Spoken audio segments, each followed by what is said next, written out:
Welcome guests to this webinar. Welcome colleagues from Finnish schools, Northern Ireland schools, Scottish schools, HETEL and the Dutch Alliance. A short introduction to this network of networks, an international group of VET leaders and VET staff aiming to cooperate for international activities for our students. Our roots go back to 2007, when representatives of the Finnish schools, HETEL and the Dutch Alliance came together to confirm the lots of cooperation they had already achieved in what would be called a learning partnership at that moment. The definition was not just another group of schools who like to work together, but to have a group of very experienced schools to make a high quality of staff mobility and student mobility. In 2015, this group was extended with the Northern Irish network and the Scottish network. But our way of working was continued, grassroots approach, high quality and a kind of preferred partnership together. And now we are in 2020. Where do we stand? We have 5 networks, we have 49 schools, and we have altogether more or less than 400,000 students that benefit from our cooperation. The network of networks provides us a very worthwhile source of expertise and contacts, trustworthy VET partner schools. The results, for instance, in the last year have been that we have had 88,800 outgoing student mobilities, and we had 2,700 outgoing staff mobilities. And altogether we had 41 collaborative projects together, which shows that there is a lot of cooperation and a dense system of cooperating between schools. The webinar of today is related to our joint KA3 project, Network of Networks, which is directly funded by the European Commission. It's aiming at building strong connections between VET schools in a grassroots approach. It brings us the opportunity to strengthen and to reinforce our cooperation and our relationship. 2020 has brought us all a lot of challenges and a lot of interesting times. In this perspective, Network of Networks supports us to meet, to build virtual mobility in order to keep the international perspective for our students alive and maintain our connections. This webinar enables us to look ahead behind the COVID times, to anticipate our European strategy and opportunities ahead, like the European School, like lifelong learning, and like the new Erasmus program for 2021 until 2027. So join us in this road and let's keep building connections. We hope you appreciate our webinar and look forward to meet again. Bye.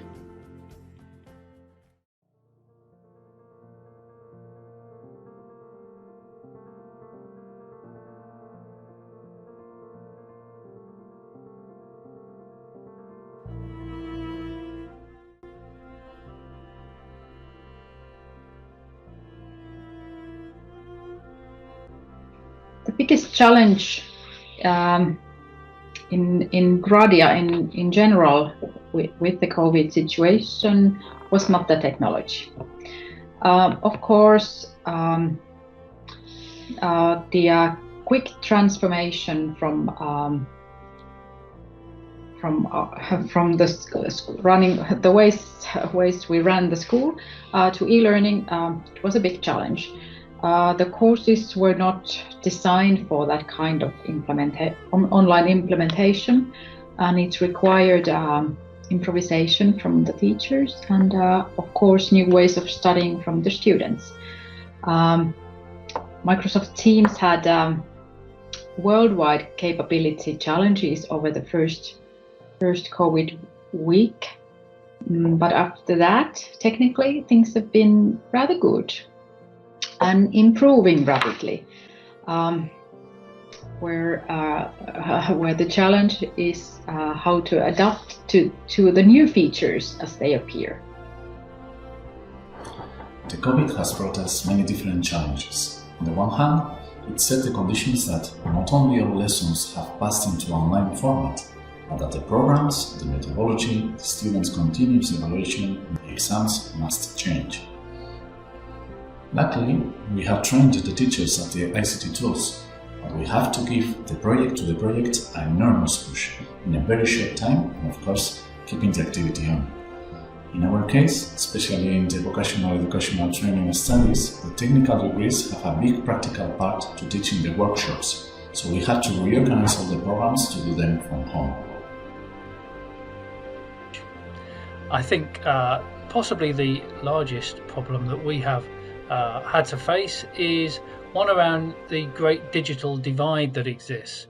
Glasgow Clyde College serves many of the communities of the city of Glasgow and also rural communities which surround the city.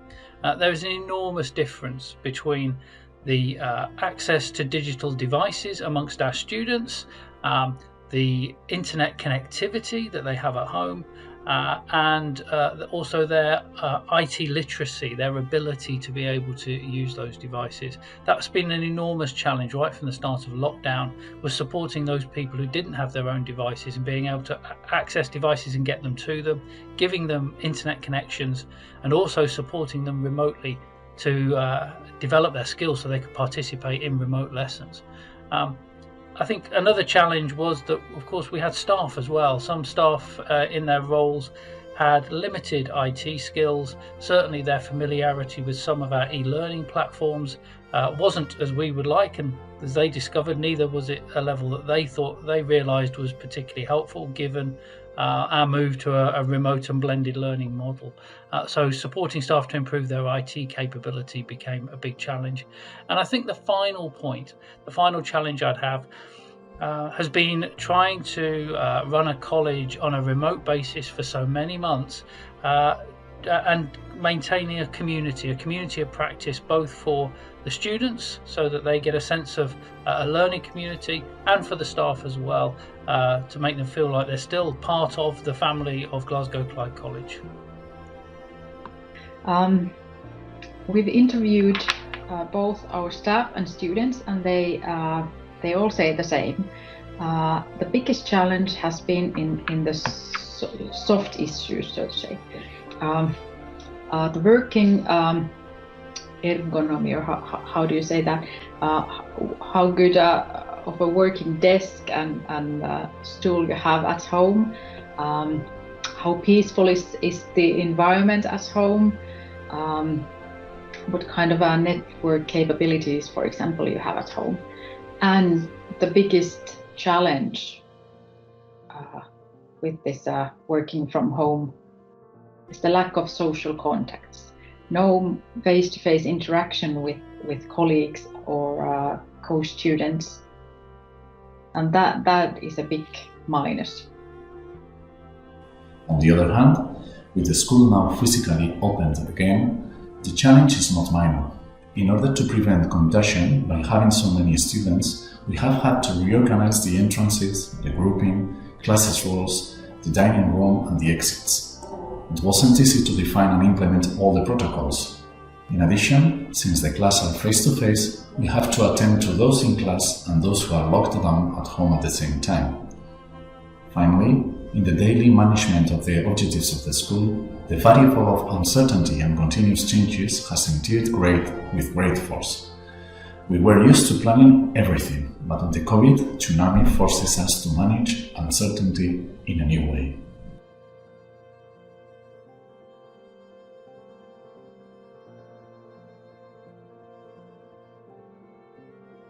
Of course, without a doubt, the greatest one is the opportunity to update and give a boost to everything related to computer tools, both in relation to video conferencing as well as teamwork tools and the digitalization of all materials in general.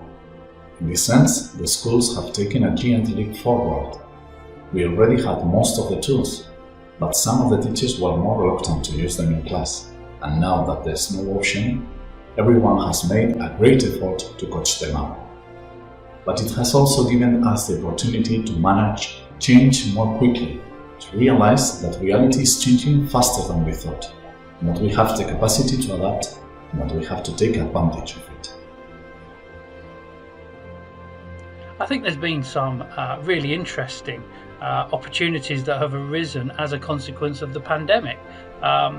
Now, notwithstanding the awful situation that we have all been in, one of the benefits has been the rapid acceleration of our e-learning program. We had some ambitions to greatly roll out and improve the use of e-learning approaches for all of our students. And of course, in March, when the UK went into lockdown, all of that was thrown into sharp focus, and we had to move over to using exclusively digital and remote methods. Quite luckily, we'd rolled out a few months before that a new strategy around e-learning, use of e-learning technologies, and we're preparing to transition from our existing virtual learning environment to a new, much enhanced virtual learning environment. So the lockdown as a consequence of the pandemic really did give us a kick to be able to really move forwards with that transition to e-learning. And I think that would also be another opportunity that we've had. Teachers who have done an astonishing job in making sure that their classes remained engaged have had to come up to speed with some new technologies, not just our VLE, but using video, conferencing facilities, and they've really used the opportunity to experiment and to share practice and to really push themselves out of their comfort zones to provide a learning environment that is as engaging and as stimulating as they possibly can for our learners. I don't underestimate how hard that's been for them, but I do think that when we eventually return back to campuses and back to the old model of teaching and learning, actually the new capabilities that staff will have will greatly enrich the learning experience for our students. For digital services, this has been a sort of a proof of concept period. Things that were definitely not possible to do online were done online. We got rid of some old habits and got some belief in our own skills that we are actually able to change plans, change the ways that we've been doing things for years. We can be flexible, we can improvise and still do rather good. The atmosphere from our perspective has been very positive. Sort of we're in this together and we can do this.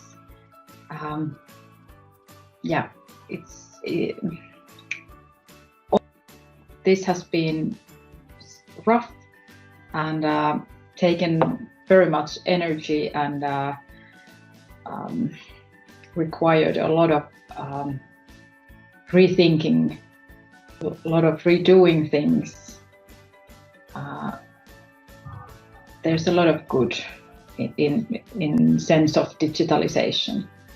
We've had the chance. We've been forced to test what we actually could do online. Not everything's possible, but many things you can do online, and there are different ways of doing those things.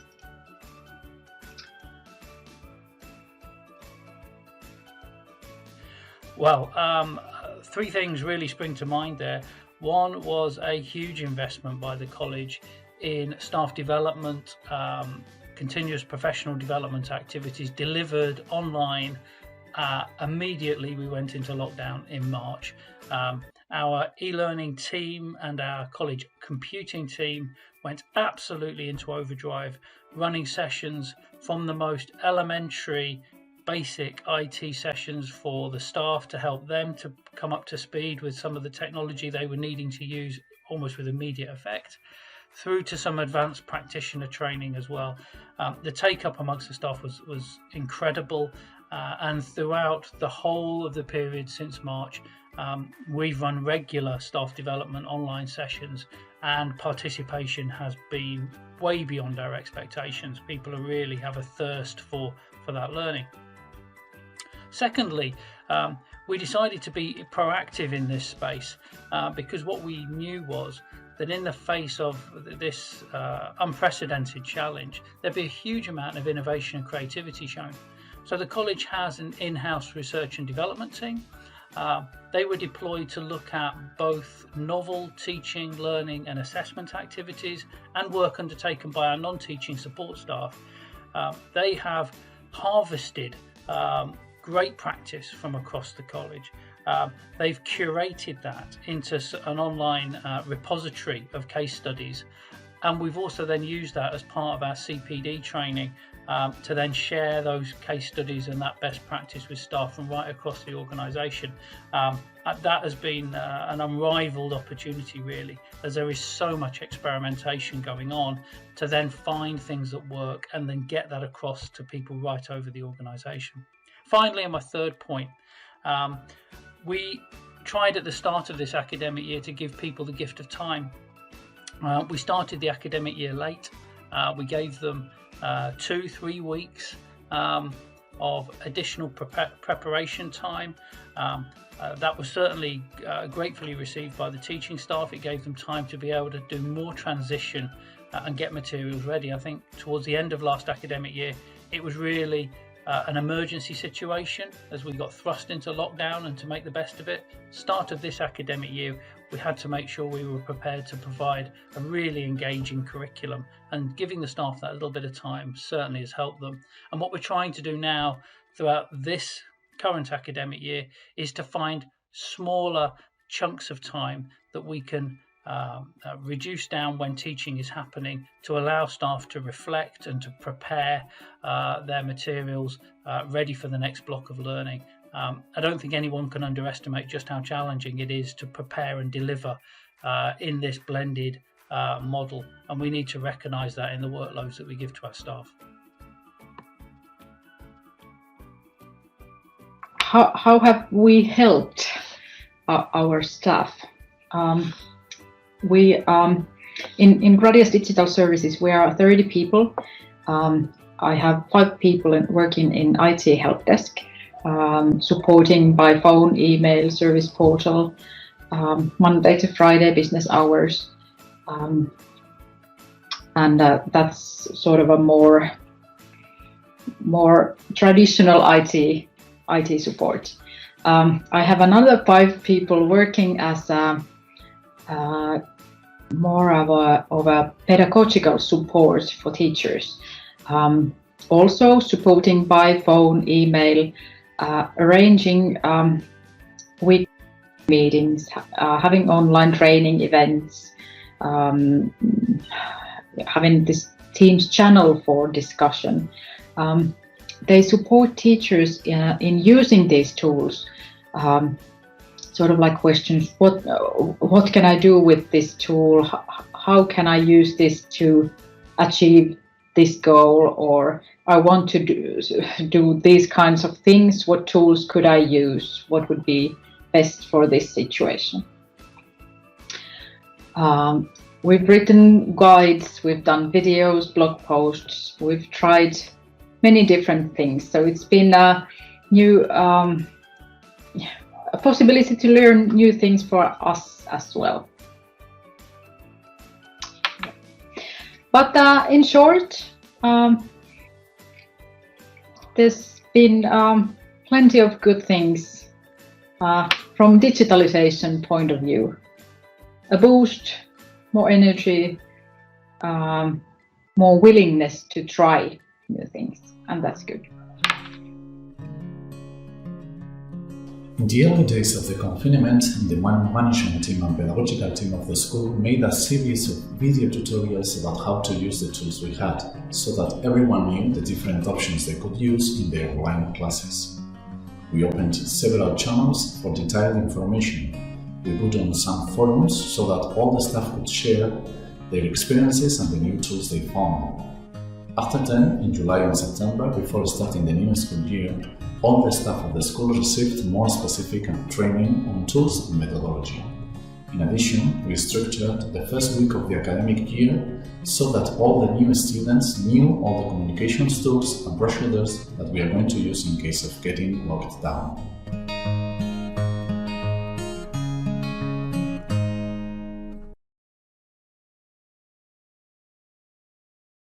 And now I would like to introduce our next session, which will provide us a slightly different insight into today's topic. And may I introduce my colleague from the team arranging this webinar, Isaac May from Belfast Metropolitan College. Isaac, the floor is yours. Good afternoon, ladies and gentlemen. Hope you're all keeping well. My name's Isaac May, as Ray has introduced me, and I'm Community Programmes Manager at Belfast Metropolitan College. Last week, my colleagues in the network came to me and said, Isaac, we need a knowledgeable, charismatic and engaging individual to lead this panel discussion for us today. But we don't have the budget for them, so we're volunteering you to do it. So here we are. I'm only joking, of course. I'm delighted to welcome our guests today. We have three perspectives from across the network of networks and the colleges that represent those networks. Three with perspectives with a wealth of experience and insights to draw from. And we have Pirjo Kauhonen, who's principal of Gradia College in Finland, in Jyväskylä, Pirjo. Hopefully I've got that right. We're also delighted to welcome Joe Wilson, Head of Digital Skills at the City of Glasgow College in the fine city of Glasgow. And finally, a very valued colleague of mine, we're delighted to welcome Nicola Riley, Quality and Compliance Manager from Belfast Metropolitan College. So can I just check, first of all, can you all hear me and your mics are working? Yes. Yeah. Okay, great. I suppose I'd just like to start by asking our panelists to tell us just how long they've been working in the field of vocational education and training.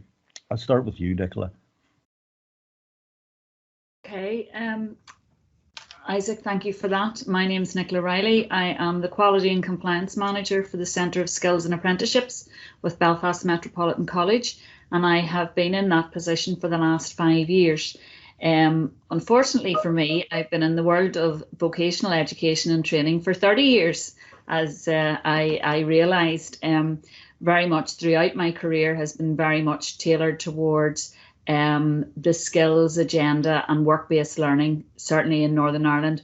But I've also had experiences of other Erasmus projects and sharing the experiences with colleagues in France and Portugal, really to make sure that we provide the best vocational education and training package that we possibly could, building on good experience. Thank you, Nicola, and very much in keeping with the spirit of the network. Joe, yourself there, how long have you been in the field and have you experience of European cooperation? You'll never guess because I'm so youthful, but I started working in vocational education having stopped being a journalist in 1986. So over 30 years of doing all of this stuff. When I left journalism, we were starting to use computers to compile newspapers. That was the big typewriters were going. We were starting to use IT, and I've used learning technology ever since. And I think this is kind of our time now to finally get people to actually see that the online and digital is a good thing. So, yeah. Thank you. And Pirjo. Yes, my name is Pirjo, and I have been working for vocational education and training for 25 years, and the last 10 years as a principal in Gradia mainly. Thank you. And Pirjo, I suppose the first question really I wanted to ask is, our theme today is reshaping education as a response to COVID. In your leadership role in Gradia College, you must have been faced with a tremendous challenge earlier this year in the face of this pandemic. Can you take us back to that early part of the year and what your thinking was and how you were approaching this, what you saw coming? Well, we have to say that this year has been really a different year. and some year to remember afterwards. In March, when we jumped into this situation, we haven't been prepared for that, so that we jump overnight from contact learning and teaching to distance learning and working. We were not prepared to that. And but I have to say that we did it well, and I have to give all my respects to the teachers and guidance staff. They did a great job. And even though it was quite difficult to jump, because the skills and competencies were different. There was teachers who had experience in distance learning and teaching, and there was those who did have no or a limited experience in that. And the situation was the same for the students too, or the gap was even bigger. And we had to deal with this situation. And of course, when we jumped to this distance learning, we had to improvise, as Hanna already said, that we did do all the best to find solutions with those capabilities we had as a person, as a teacher, or as a student. Mm-hmm. And of course, when we are speaking about vocational education and training, one essential part of it is workplace training. And how can we deal with that in the situation when, for example, in the service sector, all the enterprises were closed? Mm-hmm. What can we do? Or how do we organize the practical vocational training by distance learning? And we have to deal with that. That was a quite interesting situation. A huge challenge. And then was it completely unprecedented, or were you able to draw on your experience as a response to this situation? Sorry, I didn't hear the question. Did you have a frame of reference that you could refer to in dealing with this situation, or was it completely unprecedented and unlike anything you'd faced before in your career? Well, we have done some kind of development projects with this digitalization. So we didn't start it from the point zero. And we have, for example, those generic studies, we had already e-courses for that, e-learning courses. So that helped a lot in springtime. But and that was some kind of reference or some kind of experience that we had already, and there were teachers that had this experience, so we could rely on that experience. And because of that experience, all the other teachers who didn't have so much experience or none of it could have peer support from other teachers, which I find that is really good thing, and we were really done a good job with that. Okay, thank you. Joe, turning to yourself there, leading this move online to online learning, blended learning, virtual learning environments, however you wish to describe it, this was a completely critical part of the response. And I see you've been posting some documents which will be of interest to the audience and reference points. But could you talk us through those early days in City of Glasgow College? How did you keep students engaged with learning? So first of all, it was literally, and it would be the same for many of us, it was really an emergency response. I think we got wind that we might be moving to remote learning in about 2 weeks' time. So just when we started planning, we were told, no, you haven't got 2 weeks' time. You have to be out of the college the next day. So we literally got like 4 days notice. And at that point, it was really just that whole bit of making sure that the teaching staff and my own staff had laptops and things, so that actually we could go and start remote working and start delivering. And we started that, and then we immediately started stripping out, and I hope we get all the stuff back, but we immediately started stripping out libraries and workshops and various other things to make sure that learners, because closing the digital divide was the big thing in Glasgow, Basically, we've got a City of Glasgow College. If you have a look at it, it's a magnificent new build, really, really well equipped. We did laptop loans for people coming into the library to use in the library, but we didn't really have loan schemes for people to take computers home.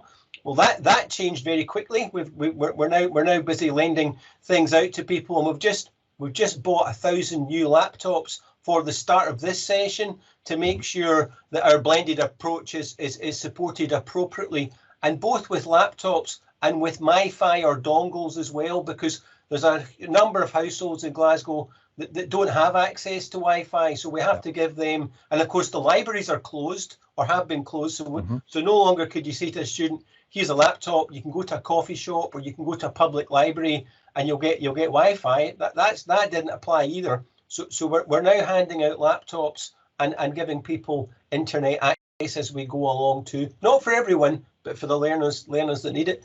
And that's how we did things. And we did it as an emergency response. And then I shared some of the things that we've done now to make it embedded. So we've only got students coming onto site now when they're doing practical vocational exercises that you can't do at home. You can't build a brick wall easily at home, and you can't demonstrate a range of hair cutting styles, and you can't. So when learners need to do that, we bring them and their teacher onto the site. But apart from that, we're still very much working remotely now.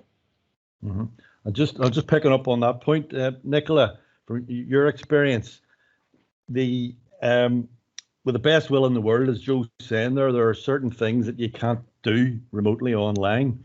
Do you think there's been a particularly negative impact on learners who need that practical face-to-face instruction? And I'm thinking particularly of your experience of rolling out work-based learning. I think absolutely, Isaac, as you said there, it was very much an immediate response. And for a lot of learners who are involved in work-based learning, and particularly practical skills, that's the bit of their course that they enjoy. So we responded in an emergency situation, and there was a lot of uncertainty. Nobody thought, is this going to last a day? Is it going to last a week? Is it going to last a month? And here we are 7 months later. There was very much an immediate concern, particularly around the completion of those practical skills. So again, for learners, they don't understand necessarily the complexities of it, but they want to be a qualified joiner, a qualified hairdresser, a qualified chef. So there was a lot of background work, working with awarding organisations to look at adaptive assessment arrangements, but fundamentally, they wanted to know, am I going to be qualified? And also from an employer's point of view, is this apprentice or is this trainee going to have the skills that are going to benefit my business that I will then further invest? So there was very much that initial what's going to happen. As that came through, we were very much providing a lot of pastoral care and pastoral support. And it was very clear that in order to complete, there was the need for work-based assessment. So again, as lockdown started to ease, we then had to respond appropriately. So that response was with the employers. Could we go on site? Could our learners return on site? What were the arrangements that would be COVID compliant? What were the PPE arrangements? What were the arrangements that they perhaps wanted our staff as well as our learners to apply?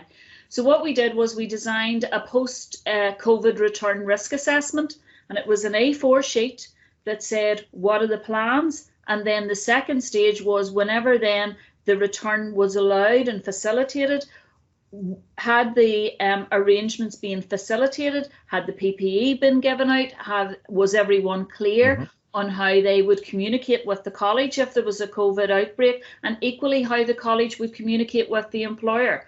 And I think that really is the key and the foundation of vocational education and training.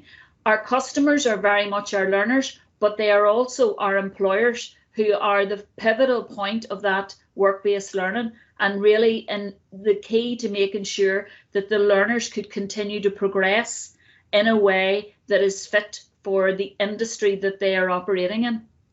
Absolutely. Thank you, Nicola. Joe, just going back to you for a second there, it's been said that COVID has been accelerating changes which are already underway. Online learning and virtual learning environments, etc. They've been with us for a few years. Things are moving very fast. 12 months ago, I'd never heard of Microsoft Teams. 6 months ago, if someone had told me that they were Zooming, I would have assumed they'd just bought a new car or they had some personal issues to deal with. But what can we expect? You know, have we reached the limits of what we can do online through these environments, or what trends or developments should we be keeping an eye out for? Okay, so I think first of all, we don't want to fall back the way. I think the bit while everybody's struggled with this, there's still a hardcore that say things like, "Oh, won't it be good when we're all back in the college and we have exams again and we do all the things the way." And I want to caution people on that, because actually, while learning's a very human thing, and I like seeing my students and seeing my colleagues and all of these kind of things, there's a lot of flexibility that's come out of this.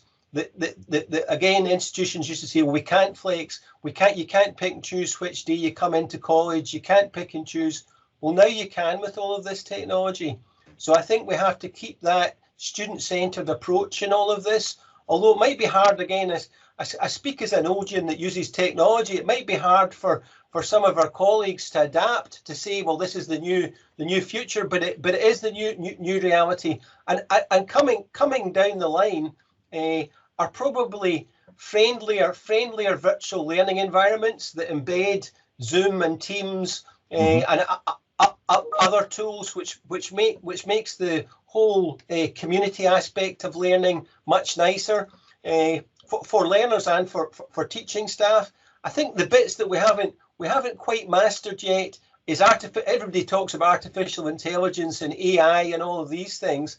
And when you dig into it at the moment, it's probably just a bit too expensive for vocational colleges to get into, but it's just about to arrive. You can see, again, if you've played about with Microsoft 365 Suite or indeed with Google tools, you'll see that some of the Google Forms and Microsoft Forms and things are actually only a couple of steps away from being artificial intelligence, where basically learners could actually self-learn and work through a whole lot of problems. So AI, and I think it's the same with what they call augmented reality and all of these things.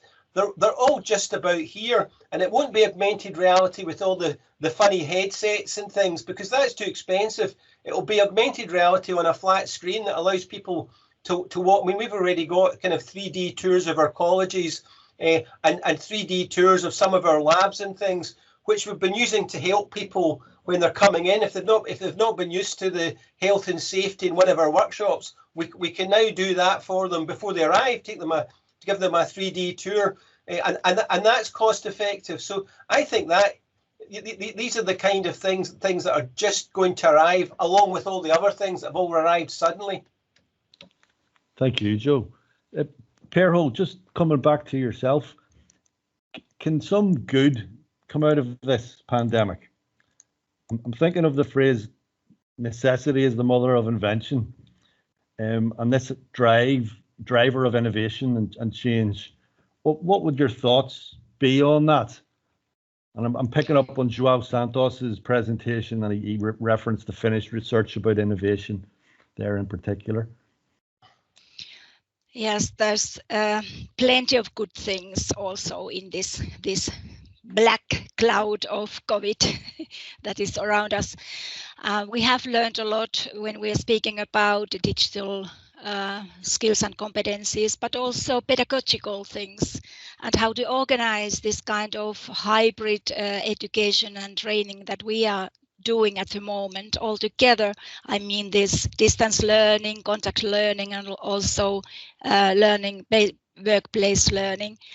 And I think that we have learned a lot also about how we lead, manage, and communicate in crisis situations. That has been a great good thing that we have learned, and that is something that we have to improve in the future. And I think that we have a kind of new kind of thinking about education and training, and also how we can learn.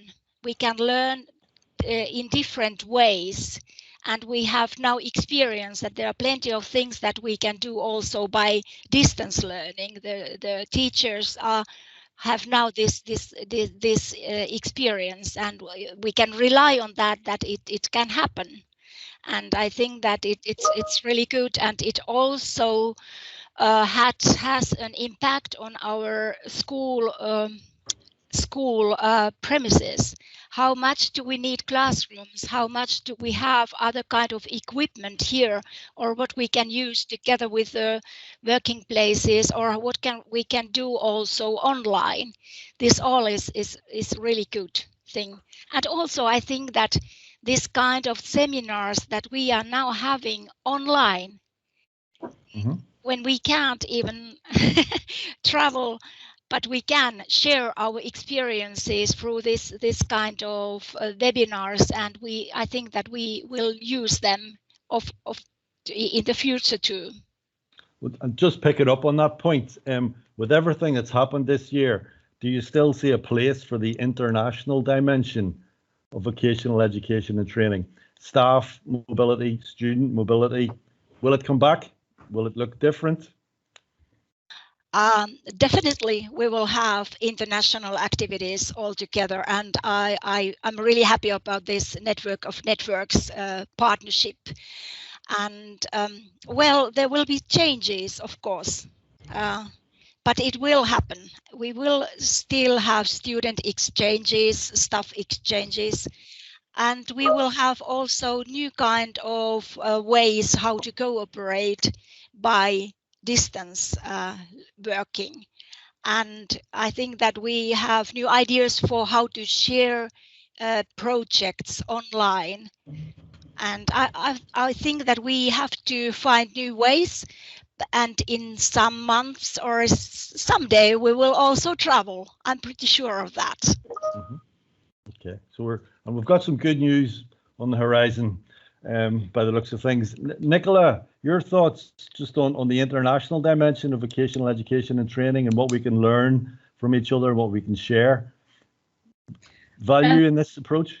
Absolutely, because I think fundamentally it always remains the same. Vocational education is about the skills needed in local economies, and more economies are becoming more regional, more national, more international, and even more global. And I think certainly the young people and adults that are coming through and accessing our programs, they see the world through the World Wide Webs, you know, so the fact that, you know, they're zooming on phones and we're zooming on phones, it is really important that the communication tools that we use are very much engaging, reflective, and can build on the best practice that has happened. You know, I think it is an effective use of time, resources, money, and all of that. You know, it's really important that we have more in common than what we have in our differences. And I think that is really where we need to really focus on building a really solid foundation of good practice that can be shared for the benefit of the learners and the employers that access our services. Thank you. Good point. Well put. Joe, same question to you. Well, I think that the first thing it'll be in with this, you know, whatever whether we get vaccinated or not, and all of these things, we'll all be working in the kind of European restrictions about us moving about and things. But it will certainly come back. We all know, we probably all have experienced that bit of you know, meeting new people and experiencing new cultures and face to face is the best way to build partnerships and understanding and all of these kind of things. I think the hardest part for us in Scotland and probably for our colleagues in Northern Ireland is the whole Brexit business, which we haven't chatted about. Which what is that again? Remind me. Yeah. I don't want. I might be ill if I talk too much.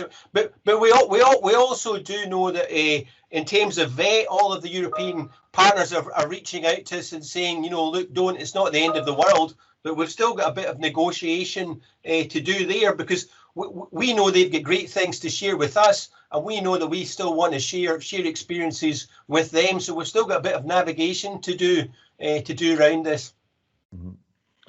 Okay.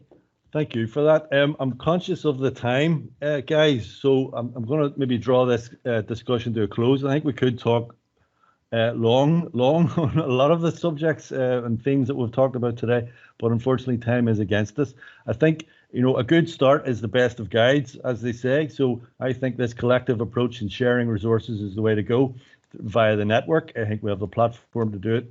We have the tools to allow us to do it. So let's continue that, and confidence in the team there to make sure that all this material is circulated widely to all the participants and indeed beyond that. So listen, thank you all very much for an illuminating and interesting discussion. I'll give you a round of applause, but we don't want to set everybody's mics off. But listen, thank you very much indeed. And I'm going to pass back now to my colleague Tamara Rodriguez, who has the unenviable task of trying to summarize.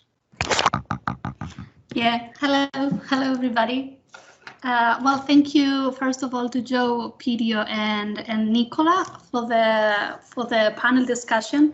It was indeed very interesting, and there were a lot of valuable inputs in the panel discussion about the challenges, but also the opportunities brought by the COVID in terms of work-based learning, communication with teachers and with employers, assessment and follow-up of students and so on. But I was asked to give a summary of the discussion very shortly, and I've dared to do that. And let's see if I managed to sum up your ideas in very short lines.